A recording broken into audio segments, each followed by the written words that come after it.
really thank our panelists for being here today. They are both, the stars had to align just right to get these very busy people in the same room together. You guys have no idea. Right. Welcome. Today we're talking about phase 2 of your aviation marketing system. And we're going to be talking about this in terms of educating rather than selling. Which is really the best way to do things in the aviation industry. So I'm Paula Williams. And I'm John Williams. And we are ABCI, and ABCI's mission is to help all you folks out there sell more goods and services in the aviation industry. Exactly. So thank you very much for joining us. Please do enter any questions that you have in the chat window. We will be watching for those, and we'll be moderating those as we go through. And also, just put aside your cell phone because, like I said, it's very seldom that we actually get to talk to people who are so educated in actually using marketing procedures in a way that works in the real world. So we're really happy to have Brad Harris. Brad is the founder and president of Dallas Jet International. He's also the chairman of NARA. That's the National Aviation Resale Association? Retail. Resale or resale? Actually, it's the National Aircraft Resale Association. Aircraft Resale Association. I apologize. So, Brad, we're really glad to have you with us today, and I know you have a lot of experience with educating customers. That is correct, and thank you very much, Paul and John, for having me on as a panelist. I'm glad to be here and hope to share some insight. Fantastic. And we also have David Santo, who is the founder of Aerostar Training Services, and also a captain with a major airline. And Dave, we're really glad to have you here with us as well. Thank you, Paula. It's great to be here. Right. Now, full disclosure, both of these gentlemen have been clients of ABCI for a really long time, and we have learned more from them than probably any two individuals on the planet. As far as, the way that we do business, they've really affected us and, have really been kind of mentors to us as well. So we really are glad to have them both here, and they're both incredibly busy. All right. So this month, it's February. In January, we talked about phase 1, advertising and prospecting. In February, we're talking about phase 2, which is the building credibility and closing sales. Now, in the aviation industry, we have what we call long sales cycles. So we have kind of what we call a holding pattern, where people maybe are interested in making a purchase but can't for whatever reason. And that's why it makes educating customers so important. And so we're going to talk about a couple of the things that are in phase 1. But most of what's in phase 2 today. In phase 1, we've got, downloading an ebook, we've got information packages, and we've also got in phase 2 a bunch of different things that we can use this information for, like emails, broadcast emails that go out on a regular basis. And we've got social media, which needs new content all the time, so that it stays relevant and meaty and isn't just fluffy, like our page, and that continual fluff that you sometimes see on social media. So we really want to put good materials in all of these boxes, and kind of the building block for those materials is good content. So the first piece of content I wanted to talk about as an example are ebooks. And Dallas Jet has an ebook that's been out for almost 4 years. We've had one revision of it, but it's had hundreds of downloads. And in that ebook, there are a lot of things that people should know to improve their experience as an aircraft buyer. And Brad, I know when we started talking about an ebook, you really wanted to make this an education piece so that it would improve people's experience with buying an airplane. That is correct, yes. Right. Do you want to talk a little bit about the thought process that went into this? Well, the thought process basically is in for the audience, we're in the aircraft buying, selling, brokering, leasing, insuring, managing business, if you will, and this ebook talks about the anatomy of an aircraft sale. So as a tool to a potential customer, it talks through the processes that an aircraft sale, how the processes are defined, and it goes into detail of actually the anatomy of the whole sale. And so a lot of people don't understand how complex it is to buy an aircraft or sell an aircraft, and so this gives one is a guide, but then it gives credibility. So someone downloads it and sees it credible, then they call you as a result of your now credibility, and you get a sale. And so that it's been very helpful for us to where we'll have customers that'll call in and question us, who are you and how do you market, how do you sell, how do you buy, what are the processes, and I can say, well, go to the website and download the anatomy of an aircraft sale and take and look through that, and then that starts the dialogue, but it adds credibility, and it also says you know what you're doing, and it's a tool that's out on the web that will allow potential customers to, through search engine optimization and so forth, to get it, and then once they read it, then they want to call and hire you, and it's been a great tool. Right, exactly. And one of the things that I think you did really well is your customers, and that they are very smart business people, but a lot of them are in some field other than, actually most of them are in some field other than aviation. So they're in real estate or oil and gas, or they're smart people. So you're not insulting their intelligence at all. You're actually just taking them to the basics of here's how to apply what you know to a different philosophy or a different thing than what they usually do, because most of these people buy or sell an airplane maybe once every 5 or 6 years. It's not something they do every day like you do. That's correct.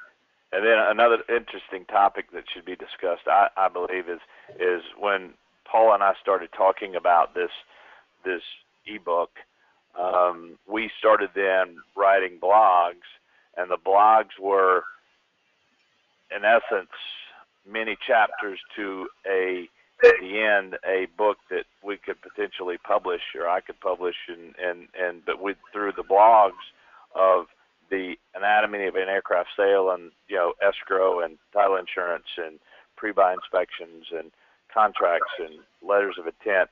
All of those are different blogs that actually come into the whole sale, and then through the blog content, we have thought about publishing a hardback book that I could send to customers as well. Right, and that would be kind of an expanded version of this really high level that you have on your website. We put a lot more meat onto those bones, essentially, and then that becomes a real book or a hardback, actual published paper book. That is correct. Right, excellent. Thank you, Brad, and that has been a fun process. And Dave, you also have an ebook that's a little bit different, and you also have a very different audience as well. So yours has been out for about 3 years, so still have quite a bit of history with that, and we're in the process of rewriting that because it has been a while since this one came out, and a lot of things have changed. Has also had hundreds of downloads, and it's about questions that your potential students should be asking, but a lot of them that they don't ask for whatever reason. Maybe they're too embarrassed, or they just don't know what they don't know. Well, thank you, Paula. Yeah, we've had our ebook out there for 3 years. That was written by ABCI, and the goal was to help the young men and women who are looking at our products, which is training services, to help them make an informed buy decision. And what we've discovered with a lot of our customers is they've never bought a type rating before. It's a new experience. It's a big ticket dollar item for them. So they are trying to learn. We're trying to help educate them on hey, what are some good things to look for in a school? What are some of the right questions to ask? Now, clearly, we think we're the best choice, but our goal is to educate them on making an informed decision. Right. And, that was actually a really good topic at the time that we wrote it, which was, 3 years ago. And we're in the process of revising it because things have changed on the in the realm of aircraft training. Now we have the ATP CTP to deal with and lots of things beyond aircraft type rating. So your company has also expanded its offerings. And also we want to take this, from a slightly different angle. So we may end up with 2 ebooks, one about type ratings and one about, coming from a different angle.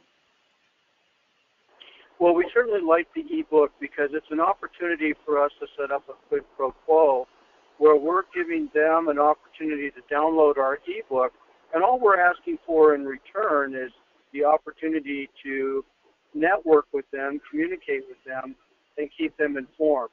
And then, of course, as you already know, Paula, we then try to follow up with educational information on a scheduled periodical email where instead of trying to say, hey, come buy from us, we would rather say, here's a tip or a tool on being a professional pilot, about operating the airplanes that we train on. Give them something of tangible value in return for their readership and for the opportunity to market it. Right. And not to get too weird here, but there's a quote from Deepak Chopra, that if you want something, give something. And I think, an ebook is a really good demonstration of that because you're basically giving people information and asking them just for their contact information. You're not expecting them to make a purchase. In fact, what these do is educate people to maybe, decide that this is not right for them and avoid some potentially unsuitable customers. Yeah, and that's a very good point, Paula, because in our ends of the market, these are big, expensive ticket items. Now, our training is not as expensive as buying an airplane by any means, but it's still a big decision, and we're not trying to sell them on that decision. We're trying to make them informed decision makers. If you sell them, we're not doing suggestive sales. We're not going to encourage somebody to buy a type rating who doesn't already know they need one. What we want to do is make sure that we're controlling expectations when they do purchase, that they're going to be happy with what they've gotten. They feel like they were well informed, and that's really our number one objective. Fantastic. And Dave and Brad, you both, I think, in the process of the ebook, this is kind of a big picture or a big deliverable, a big project. A lot of people ask us, how long should an ebook be, and how much should that include? I think both of your ebooks are about 20 pages. But do you have any thoughts for advising people on how to put together an ebook on their particular industry, or any words of wisdom for potential ebook authors out there that are wondering? I would just say whatever line of business you're in, talk to that audience and whatever the complexities of that business is, or whatever the credible points to the business, or talk to how you achieve whether you're selling or whatever your business is, talk to that business, and then get with Paula and I think 20 pages is probably an accurate number. But I would then drill down into that business, whatever it is, and talk about the different processes. And if you're trying to sell something, how do you sell it? And why do they need to hire you? And how are you credible enough to be their company that they hire to do whatever service it is you do? So that would be my thoughts on that. And Dave, I know we've had the conversation that, if people who don't know any better will go for the cheapest option. So, in some cases, the materials that you put in the ebook will be the differentiating factors, that show this is the difference between a Timex and a Rolex. If you don't know the difference, you'll buy a Timex every time. And I yeah, I think that's a good point, Paula, because the audience that we're selling to, a significant number of them are young people. They're out of college, fresh out of their commercial pilot license training, and they're starting to make these decisions independent of their families, mom and dad. And they really have never made a decision of this level and spending this type of money on their own. So the tendency is, well, let's find the cheapest. And the thing we try to educate people is things that you know and learn over the years buying stuff, and that is that the cheapest isn't always the best option. What we're trying to do is describe a value purchase and why the best value is a combination of quality and price all in one package. And that's right. new for some people.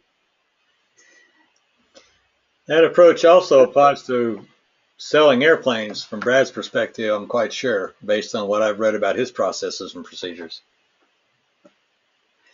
Although Brad's customers are significantly usually older and more sophisticated and a little more educated, he's starting from a very different place.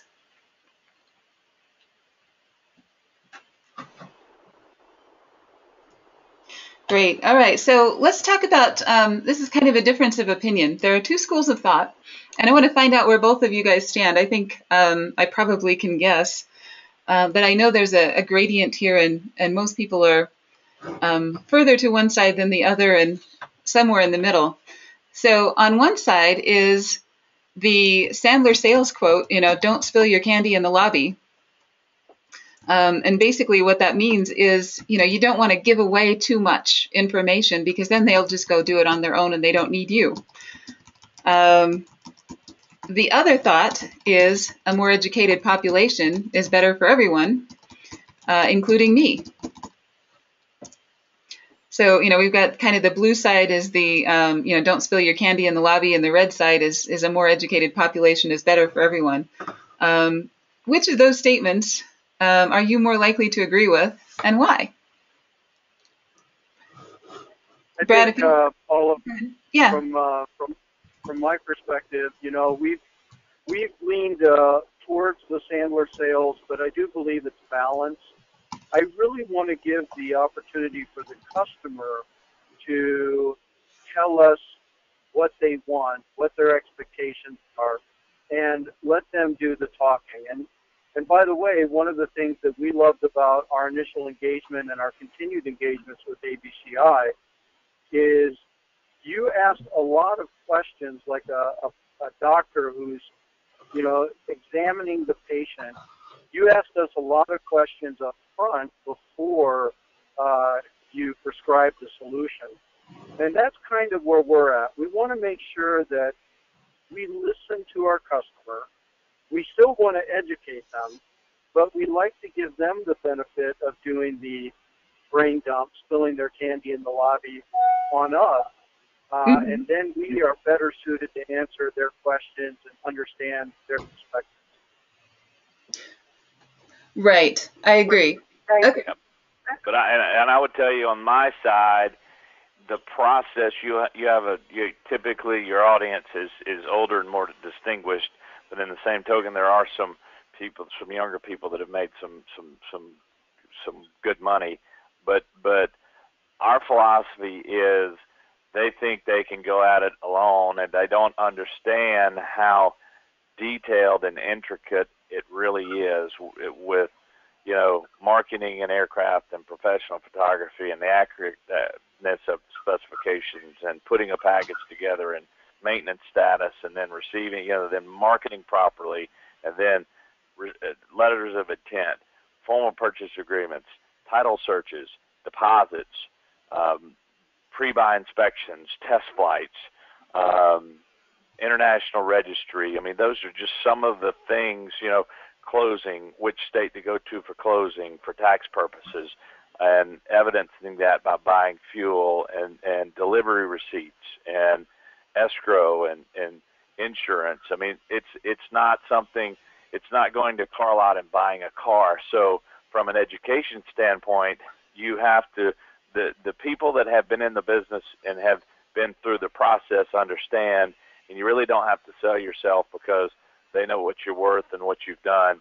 It's the guy that's made a lot of money, has chartered, has had a fractional share of an airplane, and wants to buy his whole airplane, and now he thinks that he can just go call people, and he doesn't understand the processes that go behind and how detailed they are.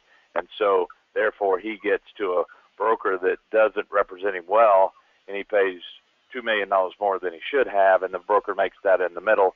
And you have to be, so it comes down to honesty and integrity and having fiduciary responsibility. So from an education standpoint, that guy calls me, I have to tell that guy and educate him on the process of buying an airplane or the process of selling an airplane, and why he hires me and pays me a fee and to exclusively represent him to buy or sell that airplane. And that means I have a fiduciary responsibility to watch over his pocketbook, to make sure he's not cheated, to get him the most amount of money I can for the airplane, or buy an airplane for the least amount of money. So you have to educate that guy or company or whoever it is about the processes before he'll hire you. Right, because your least sophisticated customers probably don't know what they don't know, and they think they can do it themselves because they bought and sold businesses or property or cars or whatever, just to kind of summarize. But so, a lot of the materials that we've created for you are to let them know what they don't know so that they know the right questions to ask. That's exactly right. Right, absolutely. Okay, well, let's carry on from there and talk about some specific building blocks. You may not want to write an ebook right out of the gate. Like we did with most of these. We start with an article, and we start with some really good articles. And if you start with an outline, flesh out the articles, then you can always put them together into a book later. But we'll start with one from Aerostar's website. This is one that Dave wrote just 2 days ago. And this is about an experience that he had in a class. And it's just ab initio customers. Yes, you can do it. And it's talking about an A320 type rating course that he had with 5 students in it. And 2 of them had doubts. And you addressed those doubts on paper. Well, I'm sure you addressed them in person to these 2 folks, but for every person that expresses something to you, you really want to, the best ideas always come from your customers, right, Dave? Yeah, absolutely. It's funny, Paula, because you get asked the same questions, over the years by different customers. And to them, that's the first time that question's ever been asked. And you have to put it in their perspective. They don't know what they don't know. They're looking to you to be the expert. And there are times where you have to assert yourself with at least our customers and give them some reassurance that you are going to do the right things by them, you are going to take care of them, and that others have done it as well. And in this particular case, the students were worried about the amount of workload that they were being presented with. And, we had to say, guys, there's 60,000 airline pilots in the industry.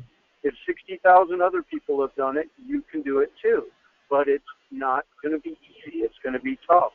And those are areas where we find that the customers reaching out to us, if we truly care about them, if you're truly concerned about the integrity of the industry that you serve and the individuals that you're working with, then you want to do everything you can to put them in the best frame of mind and allow them to excel.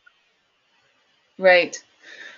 We really advise our clients to carry around a notebook wherever they go, especially when they're working with customers. And when somebody, or, on your cell phone, you can take notes on your cell phone nowadays, which is much easier. But keep a file of questions and concerns that customers ask you, especially if you've heard them 3 or 4 times. It's time to write an article. And that's some of the best articles that we have ever seen have come from those conversations that are frustrating for us because we've had them so many times, but they make the best articles because obviously it's what your customers want and need to know. Here's another one similar to that. And I know, Brad, this came from customer questions as well. And this one was not in the set of slides that I sent you. This is complex transactions, buy, sell, trade, and in what order. I'm sure a lot of people have an airplane, they want another one, and they don't know how to get from owning airplane A to owning airplane B without having a mess in the middle. Correct. And so what you're doing, I mean, you're writing a blog article here that talks to them about buying, selling, and trading, and in what order. And then as you read the blog article, it talks about, trading, and then it talks about the process of buying, and then it talks about the process of selling. And so it's an educational blog that gives you credibility, but it also makes a potential customer think about how they want that to work. And so, again, it goes back to that educational thing, and then the credibility thing, and so I think useful blog content can help you sell your product by, posing questions or addressing questions that have been asked to me and to our firm. Exactly. Right. I'm sure a lot of people, maybe haven't considered the pros and cons of, and here you outlined 4 scenarios. You can trade your current airplane for the one you want. You can sell your current airplane and buy one simultaneously. You can sell your current airplane while a purchase is in progress, or you can buy an airplane and then sell your old one. And depending on where you are financially, or tax-wise, or any number of other factors, one of those is going to be best for you. And it's probably reassuring to your customers, Brad, to have read through this and kind of have an idea, when they talk to you, how they want to go about doing this. That's correct. Right. Great. And then here's one that kind of goes above and beyond the scope of what you would expect. Aerostar, of course, is a training organization. They provide type rating trainings and other advanced pilot training. And this one is not really about pilot training. It doesn't matter what your skills are. You still need to get a job. And to do that, you need to get to an interview. So a lot of your customers, Dave, have been asking for interview tips. And since you work for an airline and have worked for several, you have some thought about, who gets accepted and who gets interviews and how, what things can happen during the interview that go well or badly and improve a person's chances. Yeah, well, I think it's going, hold on just one second. Okay. I think it goes along the order of, do we care enough about the customer to do the follow-ups? And the follow-up in this case for us is they don't come to school with us because they want to go to school. They're coming to school with us because they're trying to advance their career and they want to get a flying job. And the best thing that we can do to cement the relationship that we've had with them is find ways to help them advance their career. And so we like to do those follow-ups. We want to offer them things like interview preps and career building opportunities so that they certainly can go out there and be successful in this job. Right. And that, I guess the old marketing cliche is people don't buy a drill, they buy the hole. They buy a drill because they need to make holes. And they really don't care about the horsepower or the speed or anything else. They just want to know, is this going to work for the purpose that I have, or is this going to solve my problem? And, in Brad's case, of course, people want to have a good experience with an airplane, getting from, helping their business extend their range and, any number of other scenarios that an airplane will help with. And in Dave's situation, they want a better job. So it's pretty simple to take that extrapolation, but you have to understand you are not selling a commodity. You're really selling a solution to a problem, no matter what business you're in. Right. So here's another of Brad's articles, and this one we're kind of calling it Inside Baseball. And it's kind of talking about the pricing procedure that Dallas Jet uses. So, this kind of goes into detail about, and this has always been mysterious, I think, to anybody who's outside of the the industry, what goes into an aircraft price, and solving that mystery, I think, really helps people feel more comfortable about picking up the phone and calling Brad. Are you finding that's true? For sure. I mean, the people want to know what the value of their airplane is, and they're people in nature are typically lazy, and so, and I don't mean that in a wrong way, but I mean that we are, and so what we've been successful in doing is we give an opinion on pricing based on data. And so we go and we go back 12 months and look at what has sold in that market in that particular aircraft in the last 12 months. And so we look at year model, we look at total time, we look at all the different aspects of the airplane and what it sold for. And then we look at what everything is out on the market, and we make a report of this. And then we take the airplane. If we're going to sell it, we're going to take the airplane and we're going to stack it up against what's in the market currently for sale, what they're asking, and what we think their take price is. And then we're going to look at what's sold in the last 12 months, but particularly in the last 3 to 6 months. And then it becomes very tangible, and it's black and white. And you say to the customer, your airplane's worth, $30 million, and we're going to price it at $32,995,000, and you can expect $30 million, and here's the data behind it. And so, but it's again educating your customer on how you price their airplane. And a lot of people, there are other brokers out there that will say, oh, your airplane's worth $35 million, and just to get the listing, and then 6 months later it hadn't sold, and now they're lowering the price, where I'll typically tell our potential customers, look, I'm not going to fluff the numbers are the numbers, and I will validate the numbers, and at that point in time, you can hire me or not hire me, but here's what I think your airplane's worth, and here's a proposal of how we go about doing this. But again, the blog article, as you call it, Inside Baseball, I mean, it's educating a distinctive customer about how we as an individual firm price aircraft, and what our culture, and not the culture, but what our firm does, where other firms are different. They don't do them the way we do it, and they don't have the data that we have. And we have researchers that call every day on transactions that give real data that's very valuable, and that's the reason we charge what we charge. Right. And I think, for a lot of customers, and I'm the same way. I'm a lazy customer in some ways for some products and things. I don't necessarily need to know the details of the process. I just want to be reassured that you have a process. Right. And that it's an objective, thorough process. So, I might just skim through this article and go, okay, they know what they're doing. These people, option A, they have a detailed written out procedure and they tell us how they do it. Option B, it's a black box where they perform some kind of black magic that you can't see and set a price for the airplane. I'm going with option A because I like to know the details, or at least I like to know that they're being transparent with the way that they're doing business.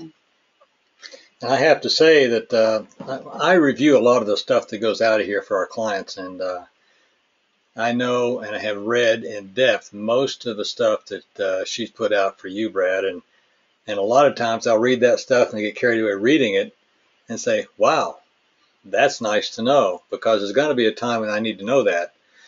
And then I have to go reread it again, of course, to edit. But we forgot you're supposed to be editing. Right, exactly. And, but I think solving those mysteries, if you're wondering, what about my company can I write about, that will be interesting to customers? What are the big black boxes? What are the things that they don't know? And can you give away a little bit of inside baseball without giving away the farm? Obviously every company has its trade secrets, but a lot of that doesn't need to be secret. They're not going to go out and do this themselves. In fact, the more we tell them, the less likely they are to go out and do this themselves, because it's really, really hard. And people are are lazy. They'd really rather have the problem solved for them if at all possible. And that's what you're looking for, is that wow. When Mm-hmm. if you can get that out of a large percentage of the folks that read it, you've done well. Right. Here's another article from Dave's company, from Aerostar, and this is actually kind of a sample of a product, in a sense. There's a virtual flight deck that Aerostar uses where they perform a task in the simulator, and then they have a little USB stick that they can take back to their computer and replay that whole scenario again. And I think that's a really good selling point for their education process, because the parts that you have trouble with, you can go work on without paying for simulator time over and over and over again. And what this article is just a little clip of that process that is actually kind of a sample of a product. And Dave, I know. Yeah, go ahead. I think trying to put them in the classroom before they get to the classroom has been very helpful to us. And that's, again, framing and educating the customer on expectations. What are you going to get? What are we going to be providing you? How does that compare to what you're going to get elsewhere? We want to be as open and honest about that as possible, because we want to make sure they're satisfied at the end of the course that they received exactly what they bought. And I think the other benefit that an ebook does for us is it also helps to maybe eliminate those customers who are not really good prospects for us. They self-eliminate themselves. They read your ebook and they say, this is not really something that I want, or I really do want to buy strictly on price, and the rest of these processes and procedures aren't really valuable to me. I would rather know that up front, because I do not want to, and I hate to say it this way, but I don't want to waste valuable time on a client who is really not going to be somebody who believes in the same processes and procedures that we believe in. If they're strictly shopping on price, I'd rather help them to find that low-cost provider quickly and move on to the customers that I think I can serve better. Exactly. Well, in this particular article, it's the A320 approach it's the video clip from the simulator, I think.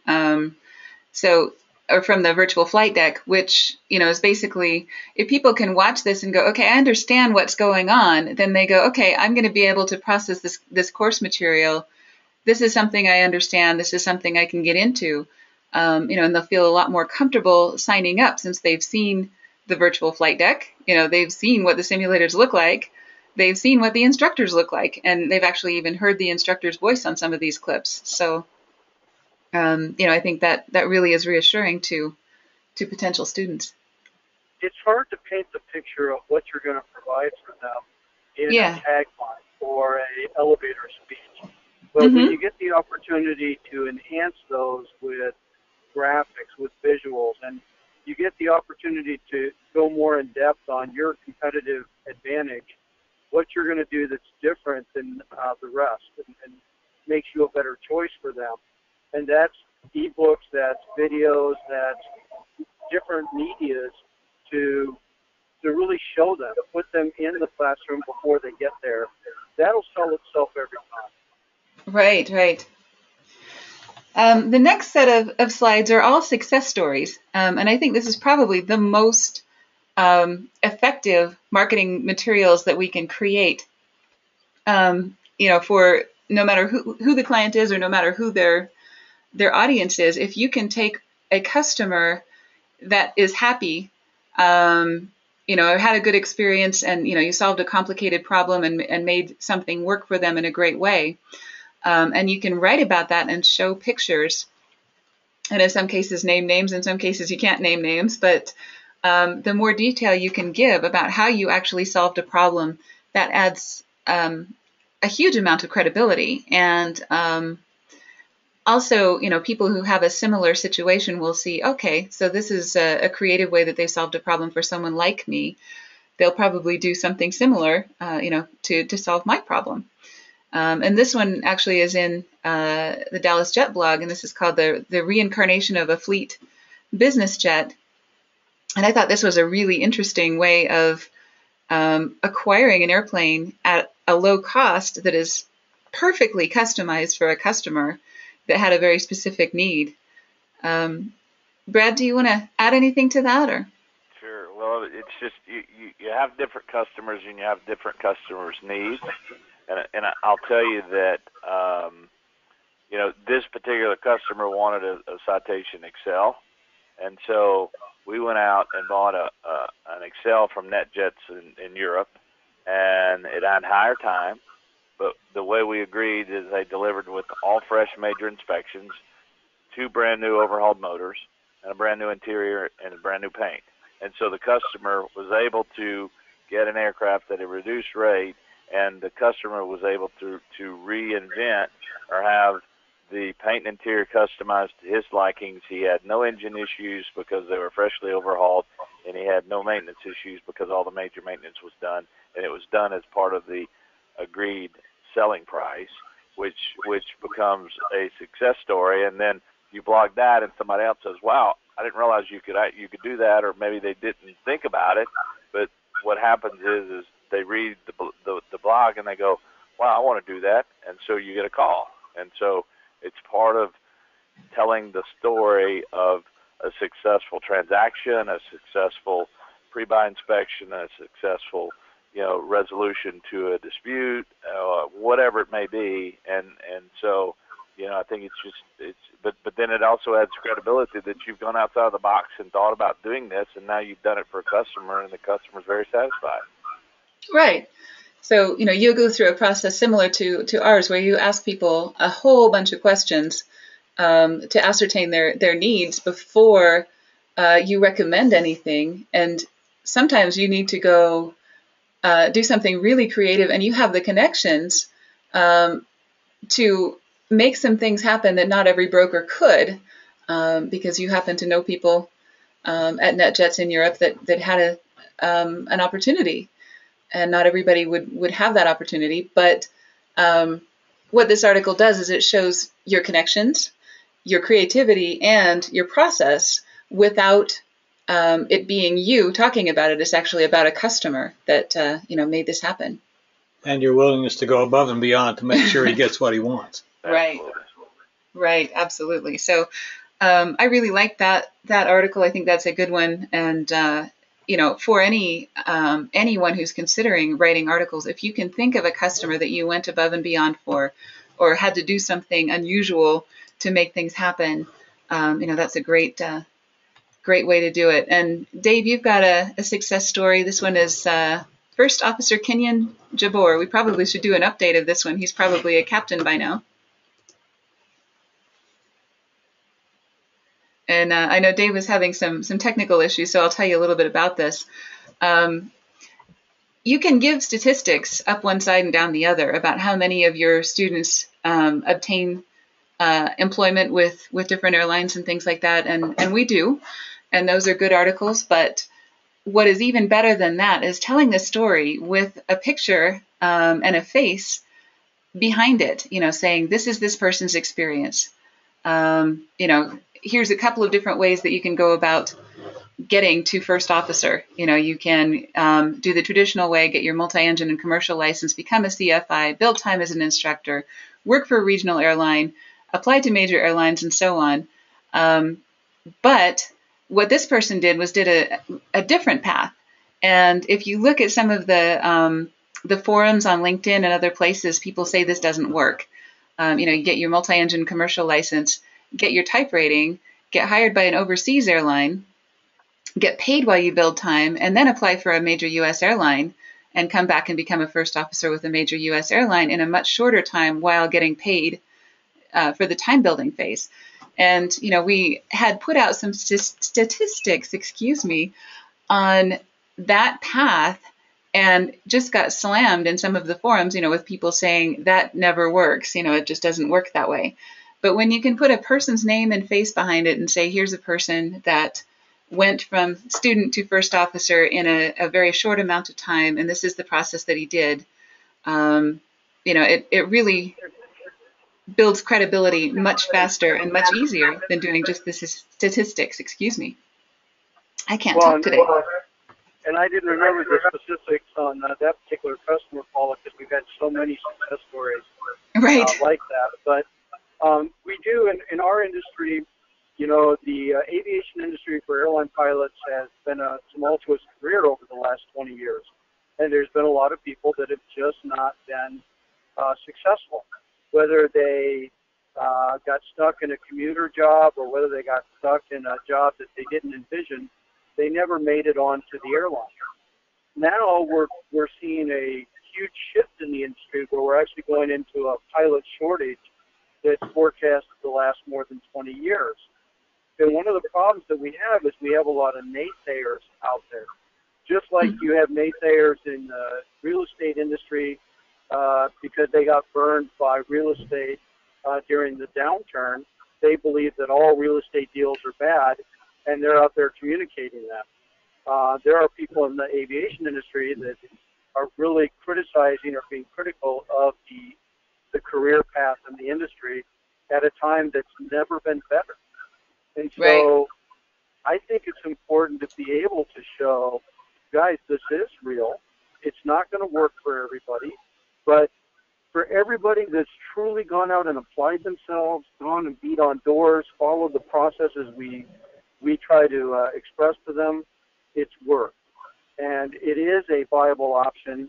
The industry has a huge global pilot shortage that's more extensive outside the United States. They are hiring pilots from outside the United States. They're hiring Americans.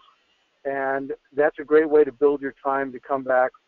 And also it's a great way to see the world and to have a different experience in the industry than people have had over the last 20, 30 years. So we love to hear those success stories. We get a lot of them. People telling us just in this class, we had a customer that said, Dave, let me show you an email. He'd been applying for an airline outside the U.S. They would not interview him. We tell people that come into school with us significantly increases your hireability. He took the chance, came to us, and before he came, he updated his resume, and while he was in class, he's not even done yet, he's already been called for an interview. Right. So, there's nothing like a real story with a real person behind it to really kind of counteract some of those naysayers and say, well, it isn't done. Well, here somebody just did, and here's another one and another one, and so on. So just the weight of those success stories eventually will win out, I think, even in a bizarre situation or in a potentially negative environment. Here's one from Dallas Jet's blog. This is a day in the life of an aircraft owner. And this is a success story because it talks about a client who had a typical day that took him to 4 different cities, and there is no way he could have done this any other way other than owning an aircraft. Brad, do you want to elaborate on this one? Absolutely. Well, it's another success story, but it tells a story to your potential customers about how the business aircraft can become a tool, and we talked through a trip, and we left Fort Worth, and they went to work on a site in North Dakota, and Williston, North Dakota, and then they had a meeting in Bismarck, and then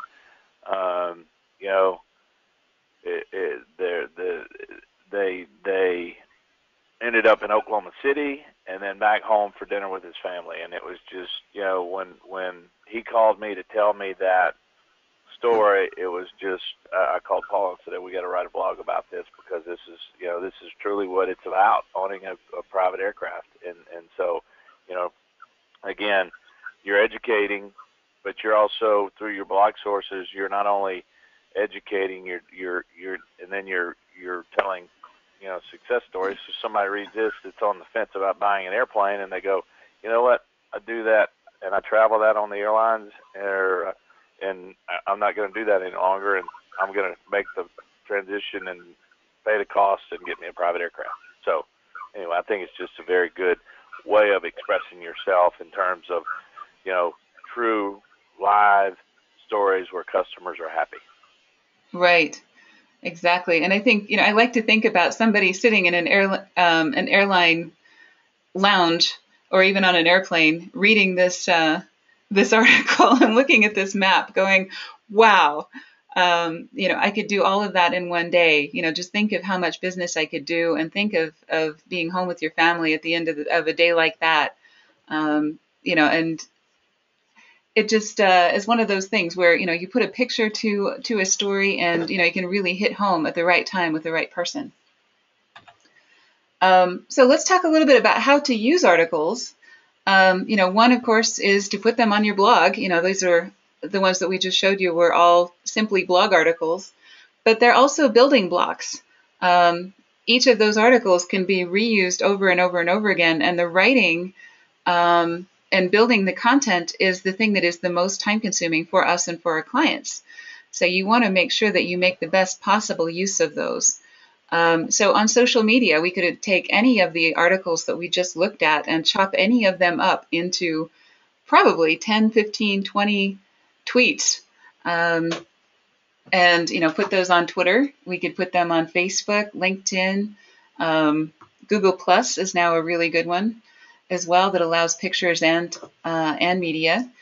So basically, you're making I like to think of it as, you put a big piece of meat in a crock pot, and then you can eat for days, based on, making that into hors d'oeuvres, making it into dinner, making it into dinner 3 days from now.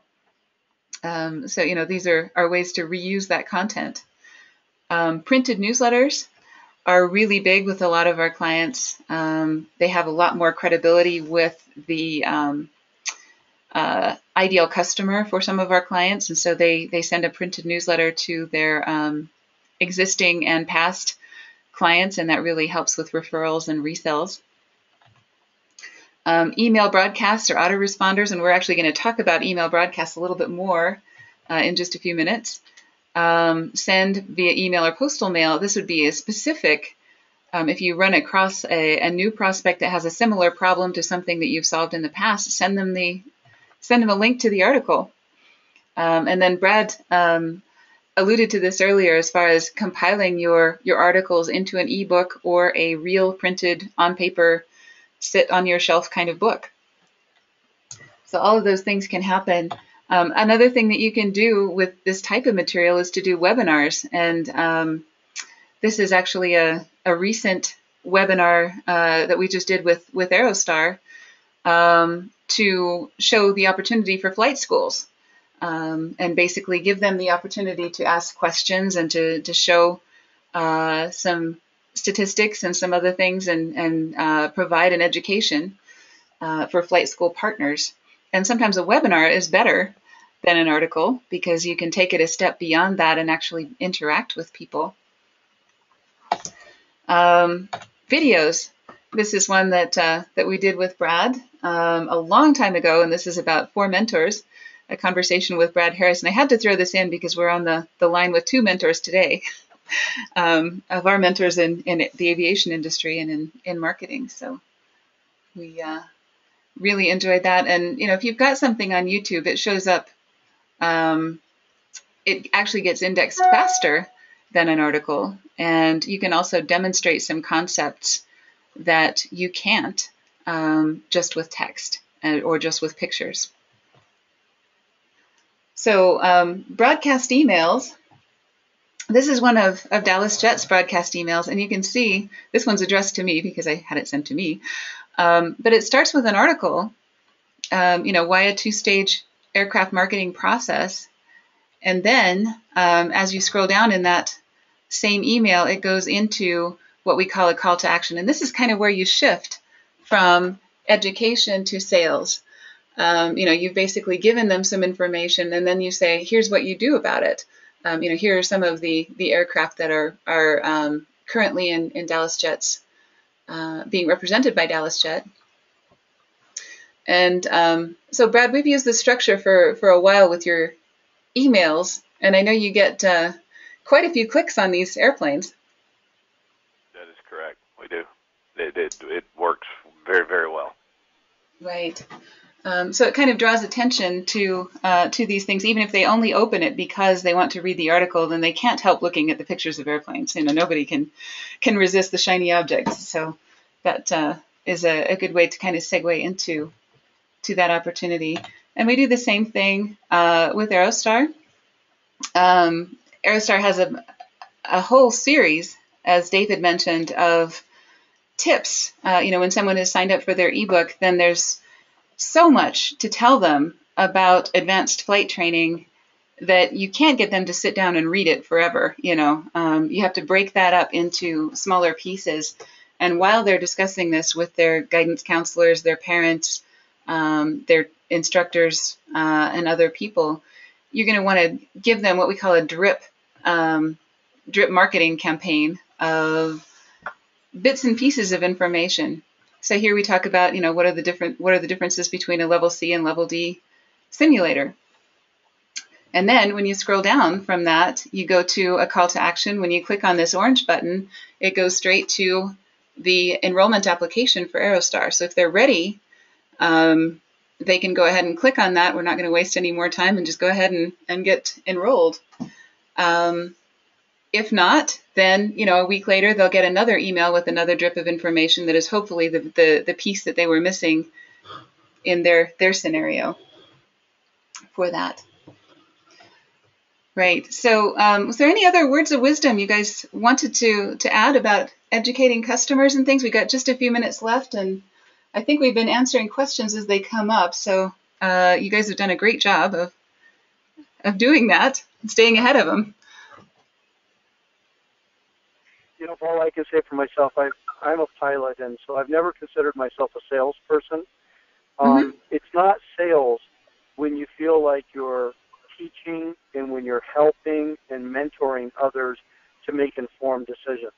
And so for me, it has been a tremendously rewarding and fun experience to do what others would have called traditional sales, because I'm not selling. I'm talking, I'm sharing a passion, and I think the drip marketing campaigns, those automatic campaigns that you talked about, where it allows you to help reduce the sales cycle or automate, if you will. It doesn't reduce it, it just automates it so that you are physically interacting with the client a little bit less, but with a higher impact because they've been getting these steady streams of infomercials and informational emails and videos. And I think there's probably lots of people out there that say, I don't really like to do sales. Well, you don't have to like to do sales if you're sharing a passion.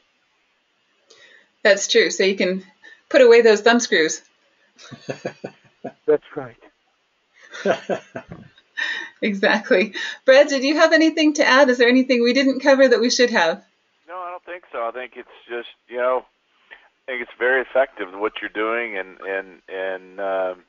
I think but put good content out and tell your story, and I think when people believe you and you're credible, you have a better success rate of them hiring you. Absolutely. Excellent. Well, thank you both very much for joining us. I know, the stars really had to align to get you both here today. And that's what we get for getting, very busy and successful people in the aviation industry and hopefully contributing to their busyness with making more sales. But, we really appreciate you taking the time to be here, because I know you have many other things you need to be doing. And also the people that are attending, thank you for being committed to making marketing better in the aviation industry. I think there's been a lot of waste and a lot of excess until 2006, and then everybody just stopped marketing altogether, which is not the right solution either. So next month we'll be talking about phase 3, which is resales, recaptures, and referrals, and we really do think that this is where the money is in the aviation industry, is in phase 3 in those repeat sales. So we'll look forward to that, and thank you again for joining us. And again, we'll be available for questions and other things on the blogs, and we'll be talking to you soon. Y'all guys have a good week. All right. Thanks, Paula. Thank you. Thank you, Paula.